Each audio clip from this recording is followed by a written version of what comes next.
siapa teman kita. Siapa teman kita, siapa kita. Kalau ibu-ibu dan bapak-bapak menganggap dirinya sebagai Allah, maka dia akan jadi Fir'aun. Sebab Fir'aun memakai pakaian Allah. Apa kata Fir'aun? Faqala ana rabbukumul a'la. Sayalah Tuhan yang paling tinggi, kata Fir'aun. Padahal yang paling tinggi itu adalah Allah. Karena Fir'aun mencoba memakai pakaian Allah. Karena Fir'aun mencoba memakai pakaian Allah, Fir'aun tenggelam dalam laut merah. Nah, jadi kalau kita eksistensinya di hadapan Allah sebagai seorang hamba, cukup berlagak, cukup berpose, cukup berakting sebagai hamba saja. Jangan lewat dari itu. Kalau sudah lewat dari itu, maka kita berhadapan dengan Allah yang Maha Kuasa. Nah, makanya ibu-ibu dikasih rezeki oleh Allah. Kata Allah, cukup bersyukur saja. Nah, dengan bersyukur itu aku tak pernah. Kalau kamu belum dapat rezeki, kamu bersabar. Tapi Allah adil, ibu-ibu. Orang kaya dapat uang, dia berinfak, dia bersedekah. Allah muliakan dia dengan sedekahnya dan Allah masukkan dia ke dalam surga dengan melalui sedekah itu. Asbab di antara banyak asbab dia masuk surga itu. Rahmat Allah tentunya iya. Tapi dengan ia bersedekah itu Allah sayang kepadanya. Dia masuk surga dengan itu. Lalu bagaimana orang miskin? Orang miskin, dia bersabar dengan miskinnya dan Allah masukkan orang miskin 500 tahun lebih dahulu dibandingkan orang kaya. Nah, adilnya Allah begitu. Jadi makanya ibu-ibu sekalian, eksistensi kita, keberadaan kita di sisi Allah Subhanahu wa taala, ini kita harus tahu siapa kita, siapa Allah. Suara saya masih oke, ibu-ibu? Oke ya? Oke, baik. Kalau tidak terdengar nanti bilang ibu ya. Karena saya sekarang berada di pegunungan ini. Saya gimana ibu? Jelas suaranya. Jelas ya? Ya, karena saya sekarang berada di pegunungan ini. Saya ada kunjungan dakwah sampai duafa ini ibu ya. Ini sampai duafa. Saya ada kunjungan. Jadi daerahnya dingin juga di sini sama seperti ibu-ibu di Hong Kong nih. Nah, jadi udaranya cukup sejuk dan arah-arah dingin. Jadi kalau sinyalnya nanti kurang jelas, tolong disapa.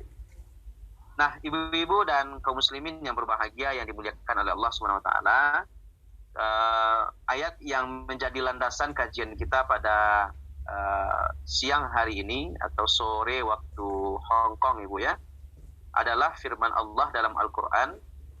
Apa kata Allah Subhanahu Wa Taala? Fa'bud rabbaka hatta ya'tiyanal yaqin. Sembahlah Tuhanmu sampai datang kepadamu keyakinan, yakin. Yakin ini tafsirnya adalah kematian. Nah, kita disuruh menyembah kepada Allah sampai datang kematian. Kemudian Rasul sallallahu alaihi wasallam juga menyampaikan, yub'atsu kullu 'abdin 'ala ma mata 'alaihi. Seorang hamba nanti akan dibangkitkan oleh Allah di hari kiamat sesuai dengan bagaimana matinya. Berarti kalau eksistensinya di atas dunia ia beribadah, dia jadi orang baik, dia orang kaya suka sedekah, dia orang miskin tapi sabar, maka kematiannya adalah kematian kebaikan. Tapi kalau sekiranya dia adalah orang pezina, pemabuk, pejudi, perampok, kemudian pegunjing, suka menzolimi orang, maka tidak akan jauh daripada itu kematiannya nanti dan dibangkitkan sesuai dengan bagaimana matinya. Maka untuk itu ibu-ibu sekalian, dari ayat ini saya ingin menyampaikan kisah sahabat Nabi Shallallahu Alaihi Wasallam yang ia tahu diri dengan Nabi. Nabi pun mengerti dengan kondisinya. Mungkin ada ustaz-ustaz lain yang juga pernah menyampaikan, tapi saya coba sampaikan dari sisi keberadaan kita dengan Nabi, keberadaan kita dengan Allah, ibadah kita dengan Allah Subhanahu wa taala. Namanya Julaibib. Ada ibu-ibu pernah dengar kisah tentang Julaibib? Pernah ibu? Pernah ya, sebagian pernah, sebagian tidak. Nah, Julaibib ini dia hitam, tapi bukan jilbab hitam ya. Saya nengok ibu Yansri di sini jilbabnya hitam, ibu Arik jilbabnya hitam, tapi bukan hitam di sini. Kulitnya hitam. Nah, dianya hitam, Nah, rajulun aswad, laki-laki yang hitam, pekat, kemudian kakinya bengkok, kemudian dia mala walajah, dia tidak punya posisi dan tidak punya harta. Karena dia tahu diri, dan dia orang muhajirin. Muhajirin ini berarti dia orang Makkah yang hijrah ke Madinah. Dan nasabnya tidak jelas. Ayahnya siapa, ibunya siapa, nggak ada yang tahu orang-orang di Madinah. Bahkan boleh dikatakan Julaibib ini bukan orang yang populer. Nah, karena dia bukan orang populer, maka dia tahu diri juga, ibu-ibu. Orang-orang muhajirin yang hijrah ke Madinah, mereka sudah dapat rumah, sebagian sudah dapat pekerjaan. Samalah seperti ibu-ibu yang berangkat ke Hong Kong, sampai di Hong Kong sudah dapat tempat tinggal, sudah ada pekerjaan langsung, sudah ada gaji, udah ada teman, udah ada saudara yang menjemput di bandara. Sementara Julaibib ini tidak. Julaibib ini dia sampai di Madinah, orang lain dapat rumah, dia nggak dapat rumah.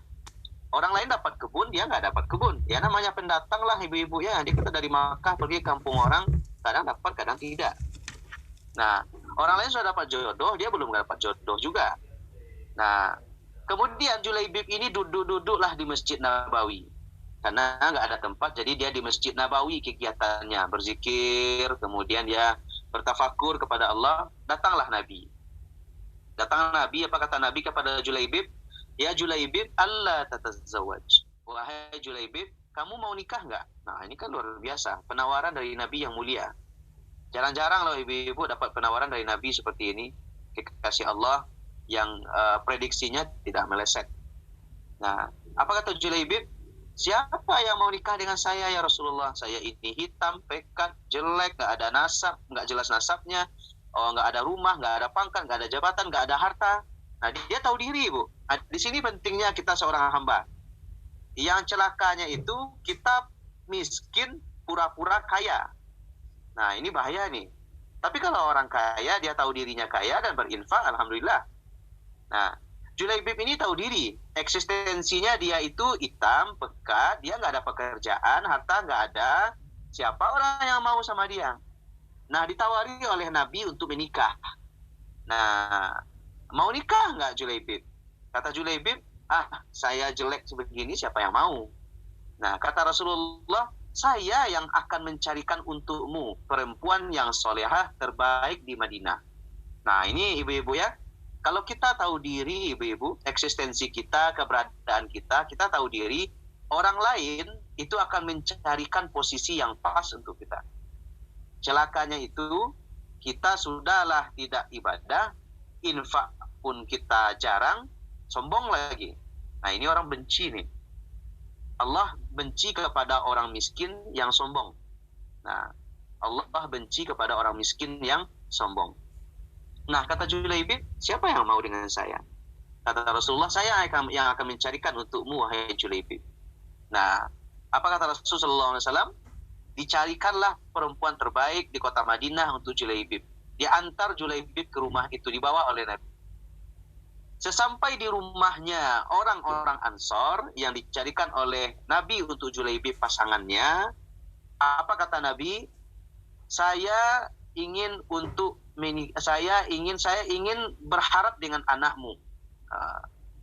Saya ingin anakmu, kira begitu. Belum Nabi sampai berbicara, apa kata orang Ansor?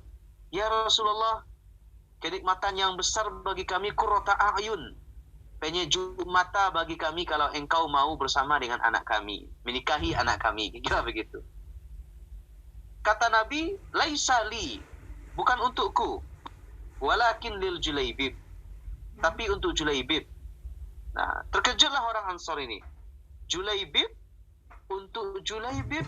Nah, seolah-olah mereka tidak percaya. Kok untuk Julaibib, anaknya cantik, anaknya soleha, orang baik, berharta, berpangkat, berjabatan, masa anaknya mau dikasihkan sama Julaibib? Katanya, lah, tidak. Untuk Julaibib nggak mau. Cobalah pikir dulu, kata Nabi. Musyawarahkan dengan istrimu. Akhirnya dimusyawarahkan dengan istrinya. Nah, kata istrinya, kata suaminya kepada istrinya, anak kita dipinang oleh Rasulullah. Nah, oleh Rasulullah, luar biasa, ini nikmat yang besar. Dan betapa besarnya nikmat yang Allah berikan kepada kita. Kata suaminya ini, bukan untuk Rasulullah. Rasulullah meminang untuk Julaibib. Nah, Julaibib katanya. Enggak. Saya nggak mau sama Julaibib. Nah, kisah ini soalnya ibu. Akhirnya ibu dan bapak sekalian, di saat kedua orang tuanya ini berbicara, datanglah suara dari anaknya. Nah, apa kata anaknya? Ataruddu ala amri Rasulillah. Wahai ayah dan ibu, apakah engkau ingin untuk menolak permintaan Nabi? Kalau permintaan Nabi berarti itu merupakan cara terbaik yang diberikan dan Nabi tidak berkata kecuali itu adalah kebaikan untuk umat. Eksistensinya Nabi ingin kebaikan untuk umat. Nah, apakah kalian ingin untuk bermaksiat kepada Nabi, menolak permintaan Nabi? Kata anak gadisnya. Nah, kemudian zawijni lil Julaibib. Nikahkan aku dengan Julaibib.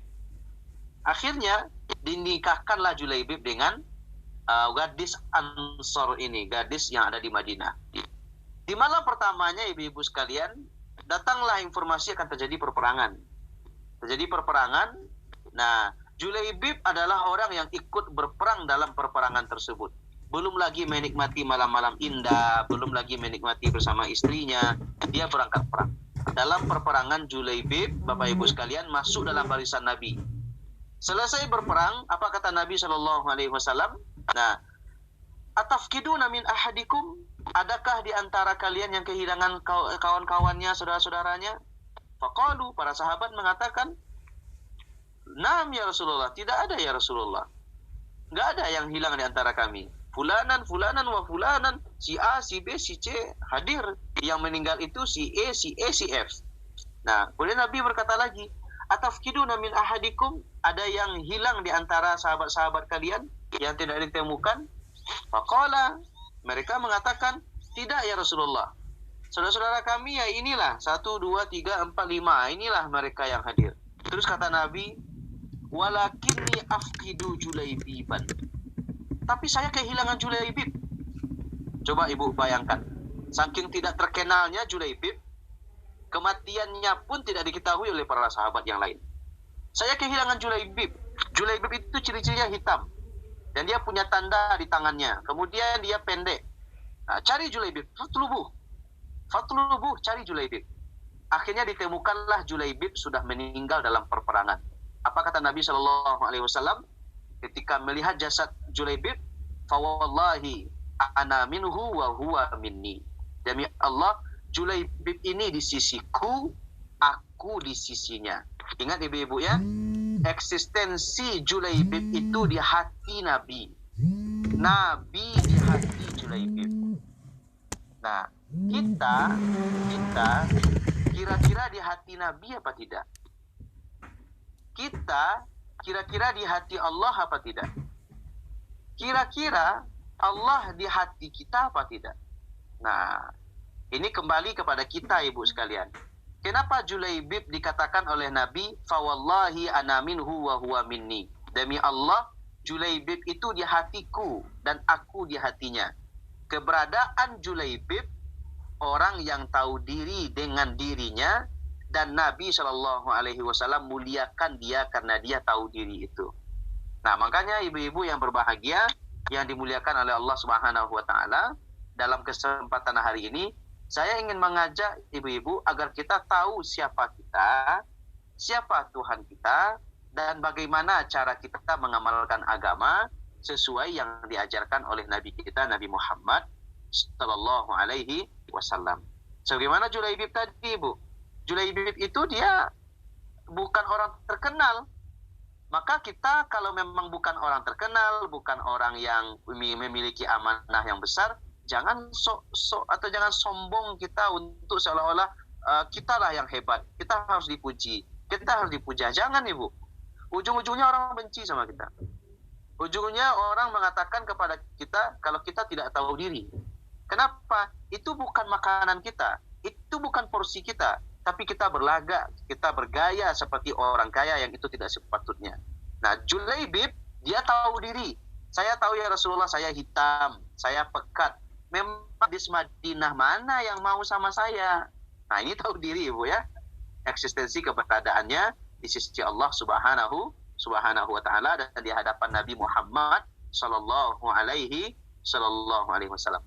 Akhirnya Allah tunjukkan jalan melalui nabi yang memberikan jalan kebaikan untuknya.